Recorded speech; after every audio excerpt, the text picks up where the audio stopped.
اور لا کے اندر نہیں چینج کریں گے. اور یہ عطر ملنا صاحب نے اپنی ججمنٹ کے اندر اسے ریپروڈیوس کر دیا تھا. بٹ اسی چیز کے اوپر ہم کنٹمپٹ کے اندر بھی گئے تھے, بٹ ہماری بات نہیں سنی گئی. اس کے بعد ڈی وی کے اندر گئے, الیکشن کمیشن گئے, اور آج ہم نے الیکشن کمیشن کا جو پہلے جنہوں نے فیصلہ کیا تھا کہ ہم الیکشن کرانے کو تیار ہیں, اور جو نوٹیفیکیشن گورنمنٹ نے کیا ہے وہ نن اینڈ وائڈ ہے, کانسٹیٹیوشن کے خلاف ہے, اور بعد میں دوبارہ اپنا فیصلہ یو ٹرن لیتے ہوئے دوبارہ فیصلہ چینج کیا کہ یہ گورنمنٹ کا پروگیٹو ہے. میں الیکشن کمشنر صاحب کو یہ کہنا چاہتا ہوں کہ خدا را زمینی بتوں سے ڈرنا چھوڑ دیں, جواب اللہ کو دینا ہے. آپ حق اور سچ کے اوپر فیصلہ دیں. ہم جس جمہوریت کے اندر رہتے ہیں, اگر اس کے اندر لوکل گورنمنٹ الیکشن نہ ہو تو یہ کبھی ڈیلیور نہیں کر سکتی ہے. ہم ویسٹ منسٹر سسٹم کو فالو کرتے ہیں, اور یہ تیسری دفعہ ہے کہ فیڈرل گورنمنٹ, یہ پی ڈی ایم کی گورنمنٹ سندھ کے اندر, کراچی کے اندر, حیدرآباد کے اندر, اور اب اسلام آباد میں تیسری دفعہ الیکشن سے بھاگ رہی ہے. اور بھاگنے کی وجوہات کیا ہیں؟ بھاگنے کی وجوہات صرف یہ ہیں کہ جمہوریت کو نہیں مانتے.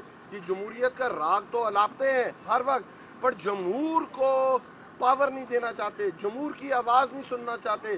کیونکہ جمہور کے اندر جب یہ جاتے ہیں تو یہ 8.5 مہینے کی جو ان کی پرفارمنس ہے, جمہور بیٹھی ہوئی ہے ان سے انتقام لینے. اور یہ اس وقت جس طرح پاکستان میں گورنمنٹ چلا رہے ہیں, پہلے پاکستان جا رہا تھا خوشحالی کی طرف, اس 8.5 مہینے میں یہ بدحالی کی طرف لے آئے. پہلے پاکستان جا رہا تھا سیاحت کی طرف, یہ پاکستان کو لے دہشت گردی کی طرف. اور اب جو حالات چل رہے ہیں, اس طرف پاکستان جس دلدل میں گر چکا ہوا ہے, اس کا واحد علاج الیکشنز ہے. یہ جو بات ہو رہی ہے کہ ٹیکنوکریٹ کو لے آئیں گے, کبھی ہم یہ کر لیں گے, یہ ہر 10ویں سال ہم یہ بات سنتے ہیں. اور یہ فارمولا پاکستان میں پہلے بھی اپنایا جا چکا ہوا ہے.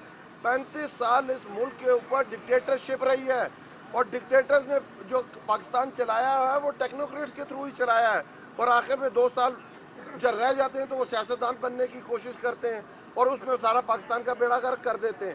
پاکستان ایک سیاستدان نے بنایا تھا, پاکستان آگے بھی سیاستدان ہی لے کے جائیں گے. اور یہ فیصلہ پاکستان کی عوام نے کرنا ہے, پاکستان کس نے چلانا ہے. یہ کوئی جو اپنے آپ کو کوئی عقل کل سمجھتا ہے, وہ 70 سال جس طرح پاکستان چلا ہے, پاکستان 2 لخت ہو گیا ہے. آج پاکستان اور انڈیا جو ایک ساتھ آزاد ہوئے تھے, ان کے فورن ریزرو 536 ارب ڈالر ہیں, اور پاکستان کے پاس جو کرنٹ جو پاکستان دے سکتا ہے 1.2 بلین ڈالرز ہیں. یہ فرق ہوتا ہے جہاں جمہوری گورنمنٹیں تسلسل سے چلتی ہیں, جہاں جمہور فیصلہ کرتا ہے, اور دوسری طرف جہاں کچھ شخصیات فیصلہ کرتی ہیں, جب کچھ لوگ فیصلہ کرتے ہیں جو اپنے آپ کو عقل کل سمجھتے ہیں. اگر پاکستان نے آگے جانا ہے تو اس کا واحد راستہ الیکشنز ہے. آج ہم الیکشن اپنے ہائی کورٹ سے بھی یہی پلی کیا ہے ہم نے چیف جسٹس صاحب سے کہ خدا را اس کا فیصلہ جلد کریں. لوگ تیار ہیں, پورا شیڈیول پورا ہو چکا ہوا ہے, اب صرف پولنگ ڈے رہ گیا ہوا ہے. آپ 31 کو الیکشن کا آرڈر دیں, اور انشاءاللہ تعالی 31 تاریخ کو اسلام آباد کے اندر تحریک انصاف کا میئر ہوگا, تحریک انصاف کے چیئرمینز ہوں گے, اور انشاءاللہ تعالی جو ڈیولپمنٹ کا, جو ترقی کا راستہ 8.5 مہینے پہلے اس پی ڈی ایم گورنمنٹ نے روکا تھا, انشاءاللہ اس کا سٹارٹ ہم وہیں سے لیں گے. بہت بہت شکریہ.